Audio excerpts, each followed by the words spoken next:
Good day, everyone! I'm Haley, and I was just thinking, if I were going to go on a treasure hunting adventure, who would be the best person to take along with me? This is gonna take some wisdom. Wisdom is finding out what you should do and doing it. You know who knows a thing or two about hunting for treasure? Pirates! Arr! Pirates have been hunting for treasure for generations. She'd make the perfect person to bring on my adventure. Arr! I'll find your treasure for ye.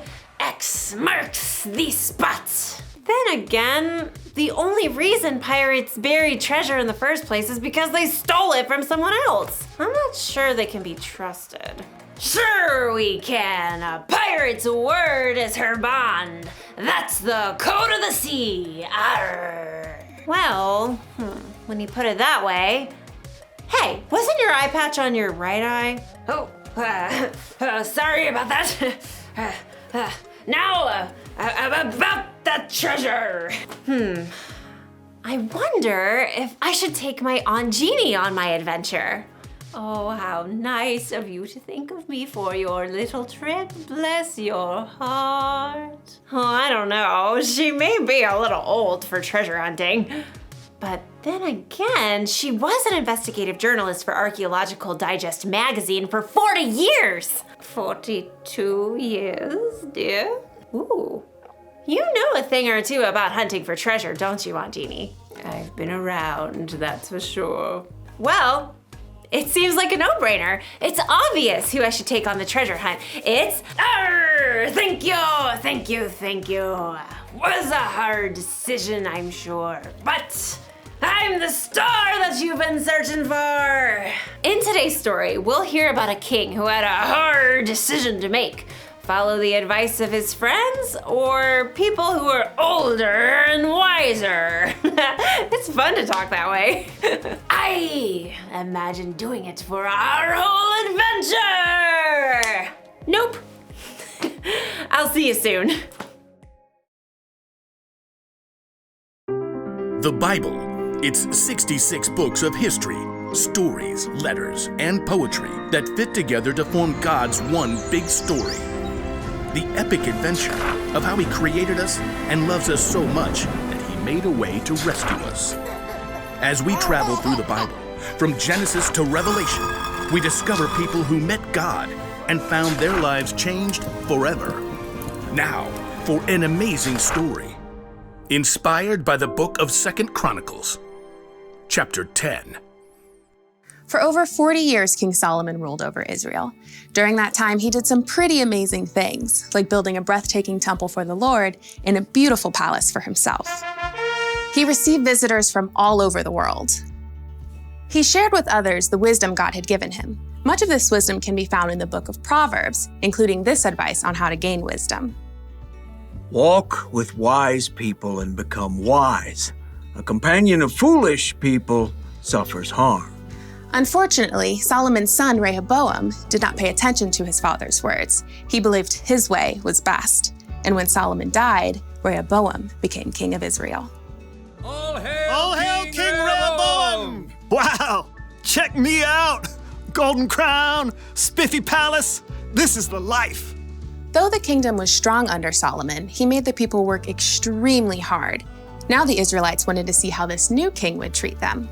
Led by a man named Jeroboam, they came to see the king. Hey, you stole my name. It's Jeroboam, not Rehoboam. Whatevs, Jer.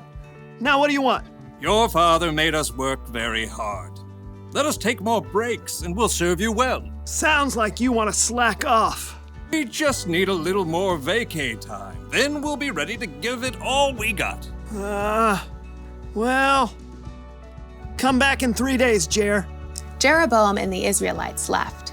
Rehoboam paced the floor, trying to come up with a good answer. Yeah? No. Maybe? Many times when Solomon needed wisdom, he asked God for it. Rehoboam didn't bother to talk to God, but he did at least talk to his father's wise advisors. The people want me to give them a break so they don't have to work so hard. What do you say? Be kind to them. Absolutely. Give them what they're asking for. You'll win their loyalty that way. Then they will serve you well. Huh. Instead of taking the advice of these wise men, Rehoboam decided to ask his buddies, the guys he had grown up with. He found them eating honey cakes and debating racing chariots. Gotta go with gold rims is what I say. Nah, gold is all show. You have to add some diamonds for traction. Hey, guys. Yo, What is up, my man? People want me to give them a break so they don't have to work so hard. What do you say? oh, this is good. You get to do the real king stuff now. You gotta show them who's boss. They think your dad was tough? Tell them my pinky finger's stronger than my daddy's legs. Yeah, and my dad gave you a heavy load, but you haven't seen nothing yet. I am gonna lay it on you. Rehoboam frowned. He thought hard. For 2 whole seconds. Whoa! You guys are good. I'm totally doing that. After 3 days, Jeroboam and the Israelites with him returned. Hey, Jer. Your Majesty, will you lighten the heavy workload your father gave us? My pinky finger is stronger than my father's legs. My father put a heavy load on your shoulders, but I'll make it even heavier. My father punished stragglers. I'll double it up. Rehoboam finished with a flourish. He waited for people to tremble and bow low. Are you kidding me? Jeroboam turned to the Israelites. We don't want anything to do with this joker or the rest of David's family. Let's go back to our homes and start our own kingdom. Hey, wait! No, you can't do that. I'm in charge. Yeah, you're in charge of yourself. Good luck with that. Jeroboam and the men with him marched out and returned to their homes. From that day, the nation was split into 2 kingdoms. Rehoboam still ruled in Judah, but Jeroboam was made king of Israel. Totally not my fault. Rehoboam failed to listen to his father's own words. Walk with wise people and become wise. A companion of foolish people suffers harm.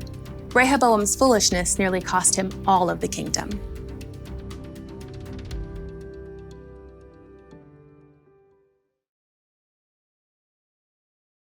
King Rehoboam made the wrong choice. He should have remembered what his father, King Solomon, wrote. Walk with wise people and become wise. A companion of foolish people suffers harm. That means if you want to become wise, you should find someone who's wiser than you to spend time with. Jesus' disciples spent 3 years hanging out with him, listening to him teach, watching the wise way he lived. We should find someone to learn from too. Maybe someone older and wiser. Oh, thank you, dear. Because when you surround yourself with foolish people, you'll end up doing something foolish. You surround yourself with people who say mean things about others, you're going to say mean things about others. With angry people, you'll be angry. With people who break the rules, yep, you know what's gonna happen. But hey, you've been around, right? You know the difference between someone who makes wise decisions and someone who doesn't. So, pick your friends carefully and find someone older and wiser to be your mentor, someone you can learn from. Here's the one thing to remember today. Hang out with wise people. Ask God to help you find the wise people in your life. He wants you to have wisdom, remember, and He can use other people to help show you the way. So, what do you say, Aunt Jeannie? You want to go on an adventure with me? Maybe, my dear. I was made for adventure. Well, all right. I'll see you all next time. Bye. Bye from me too.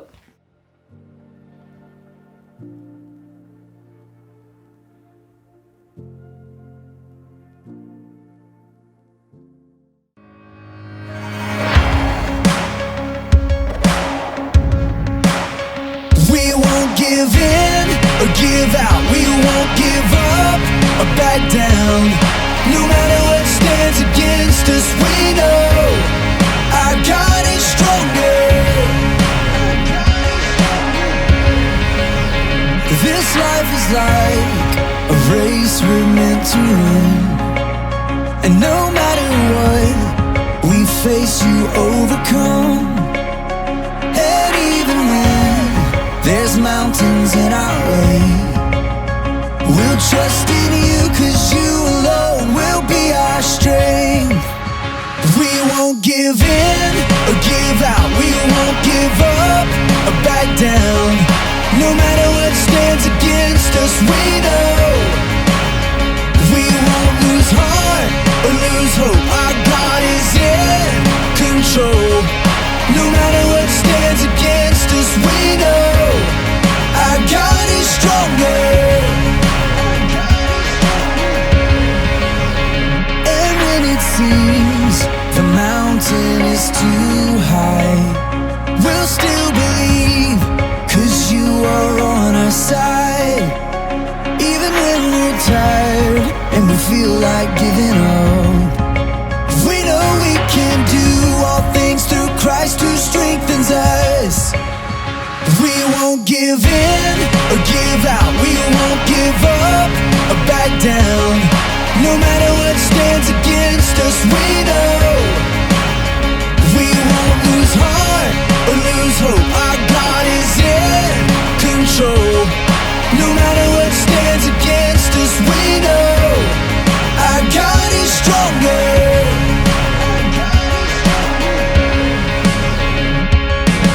Greater is He who is on our side, on our side. Greater is He who is on our side than anything that stands against us.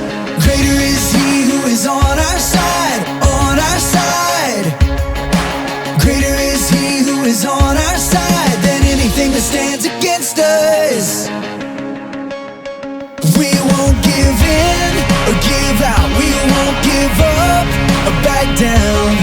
No matter what stands against us, we know we won't lose heart or lose hope. Our God is in control.